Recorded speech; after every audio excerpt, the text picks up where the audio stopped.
Welcome back to the Ultimate Mixdown. We have a very exciting video today because today is where we record the vocals for our song. So we've laid down the foundation with the drums and the bass guitar.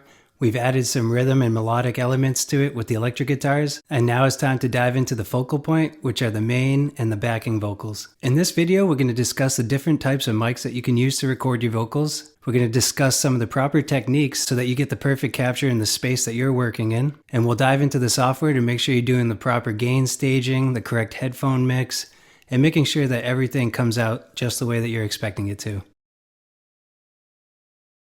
Now, the first thing I want to mention is most of us are recording in a home studio type setup. And what that means is there's certain factors that you have control over, and then there's some factors that there's not much you can do about. How loud it is outside, how loud your neighbors are, if you have an 18-month-old like I do. But the things we want to focus on are the things that you can control. You can control some of the sound reflections in your room. As you can see in this studio, I don't have a lot of paneling on the walls, but that's a significant way to dampen a lot of the reflections that come from reverberation so that you can capture just your vocal performance. Another thing I want to talk about are different types of microphones. Here you can see I have a condenser microphone set up right now. Many condenser microphones are very sensitive, so they're not just picking up what's directly in front of them, but they're also picking up the sound that's reverberating back around them. Many times it's also what's coming in on the other side of the microphone. In this case, the cardioid pattern is more of a heart shape, so I'm getting a lot of the sound right up front and anything coming back from the walls behind me. So if you have sirens going on outside, or if you have a child screaming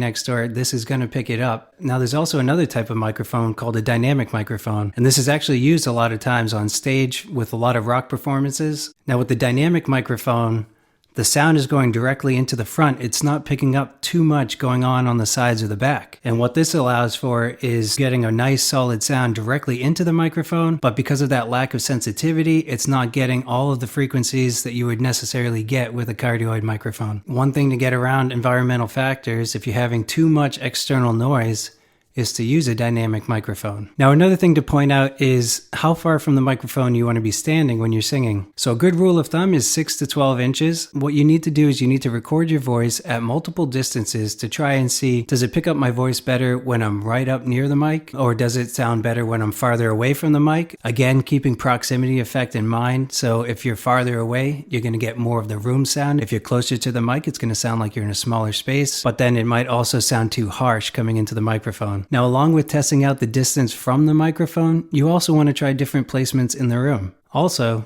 you want to make sure that you have the mic at the proper height. You can have the microphone coming from down low, from the side, from the top, but just keep in mind, with that type of microphone, am I capturing the source that I'm looking for? So if I have a dynamic microphone and I have it facing the ground, it's not going to pick up my voice very well. It's going to pick up more of the room. If I have a dynamic microphone facing right at my mouth, that's going to pick up the source that we're looking for. This is why it's highly critical to test different mic placement and then listen to it back in your system. Another thing to point out is this extremely useful tool, the pop filter. So without this, my microphone would capture every PTS they call plosives. It would capture them. They'd be extremely harsh in the microphone and almost impossible to remove. Dynamic microphones, you can actually get away with a little more, but some people even use the pop filters with those because they don't want to take any chances.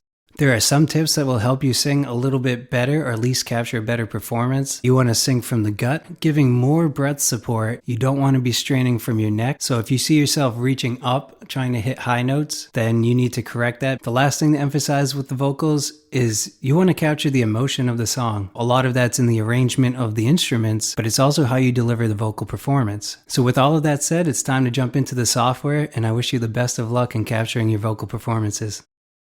All right, so let's open up our session. So where we left off, we had just finished recording the guitars. We have our drum, bass, electric guitars, acoustic guitars, and now it's time to record the vocals. So let's add some tracks for the vocals. I like to set myself up in advance with a main vocal, a couple of doubles that I can pan left and right, a couple of harmonies that I may or may not pan left and right. They might go along right down the center with the main vocal, or they might not be panned as far as the doubles. To add a new track, we can double click on the track control panel, but I want to add these tracks above the drums, so I'll just do Command T or Control T. I'll drag the track up, and then I'll type vocal main.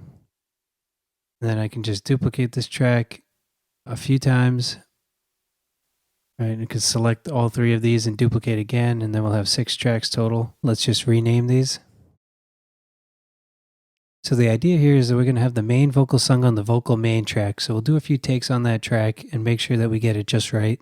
And then we'll do the same thing 2 more times to create our doubles. And then we'll start with our harmonies. We'll have a harmony that's kind of higher than the main vocal. And then we have a medium. And then I'll also add a low harmony where sometimes when you're singing something that gets extremely high, you can lose that low register. And if you have like a low vocal in the background, kind of just sitting right underneath, that really helps to make that high vocal shine, but not lose too much of the character. Before I record, I just want to make sure that our preferences are set correctly. So we're going to make sure that we have a very low latency by keeping the buffer size low. So if you go to Reaper Preferences or Command comma or Control comma on a PC, make sure you have the correct input device selected first of all. Make sure that's your audio interface. And then for sample rate, I like to go with the 48,000 or the 48 kilohertz. And for the block size, let's keep it to 128. That's going to keep latency down. And if you want more information on what latency is, be sure to check out the first video that I came out with in this series, Project Setup.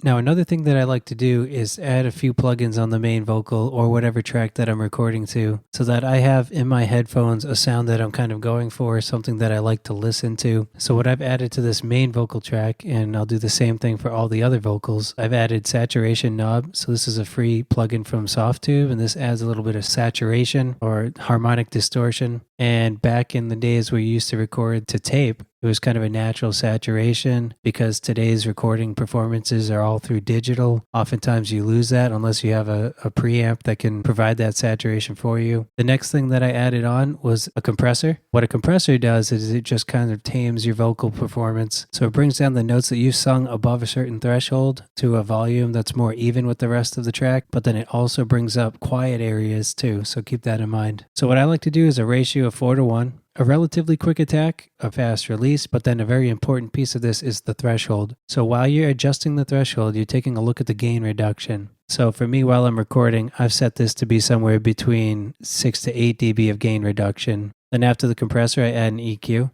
So it's always a good idea to cut out low end from certain instruments. In most cases, you don't need much below the 100 hertz. And then I like to hear the high frequencies as I'm recording. It's adding more warmth, it's adding more presence.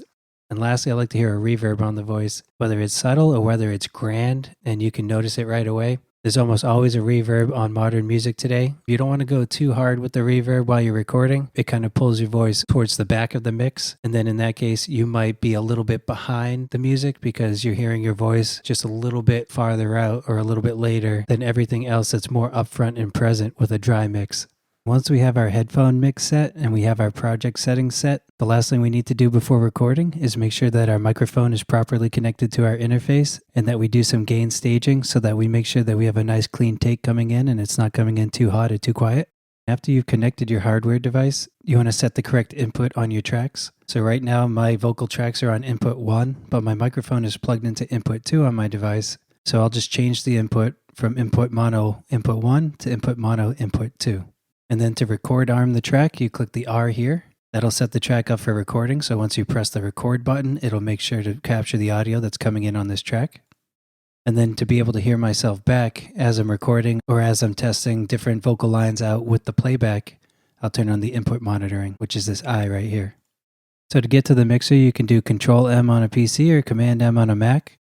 You want to make sure that you do your gain staging without any plugins on the track, or at least bypass the plugins that are there if you've already set your headphone mix. And what we're looking for here is when we're singing at the loudest parts of the song, we want to stay between -12 and -18 dB. This allows for plenty of headroom in case we do sing louder at certain sections. It allows for headroom for when we add additional plugins and processing, and it makes sure that we don't go above a certain threshold that's going to bring in artifacts and clipping and other types of unpleasant distortions that will ultimately ruin the take. So I'm going to put on the record arm and the input monitoring, and if the signal is coming in too hot, I'm going to turn down the dial on my interface, not the slider in the software, because we want to make sure that we're adjusting the audio at the source before it even comes into the software. And also keep in mind, if you're using a microphone that uses phantom power, like many condenser microphones, you want to make sure that you put that phantom power on, or you press that 48V button on your interface.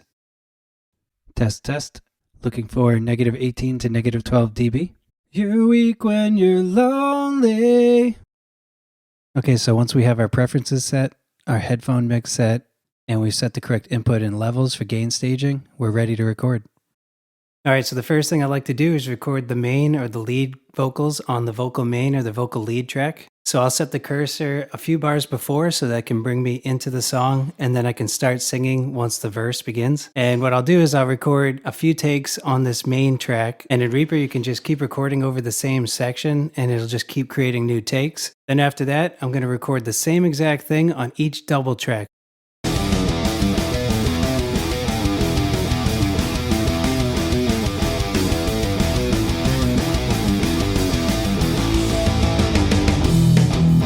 I don't mind all of the times you came to me with your problems.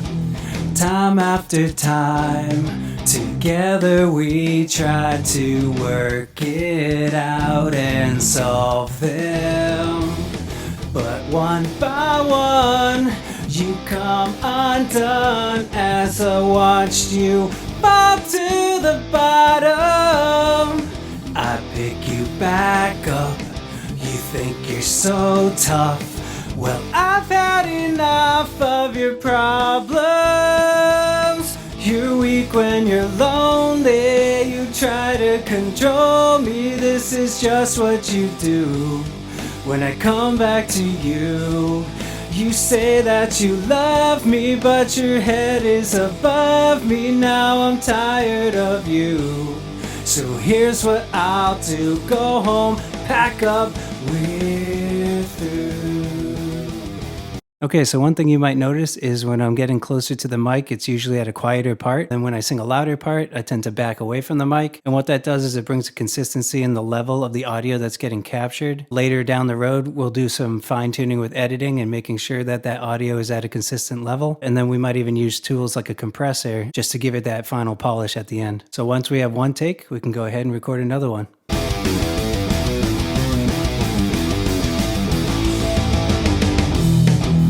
I don't mind all of the times you came to me with your problems. You're weak when you're lonely. You try to control me. This is just what you do when I come back to you. And once I've recorded a few takes on the main track that I feel comfortable with, then I'll go ahead and record the same thing on the doubles.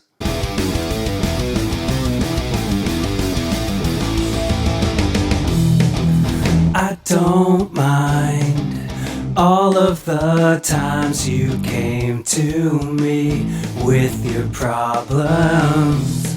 Now you can sing those doubles along with the main vocal, or you can silence the main vocal by muting the track and then singing those doubles with just the background music. Either way, you just want to make sure that you have as consistent of a take as you did with the first lead vocal. And then the last thing that we'll do is we'll add some harmonies. So I have one harmony that's a low harmony that's just basically an octave lower for the majority of the song. And I'll use that to kind of fill out any higher parts that I'm singing to make it a more full vocal. And then I'll also add mid and high harmonies as well. You're weak when you're lonely. You try to control me. This is just what you do. When I come back to you, you say that you love me, but your head is above me. Now I'm tired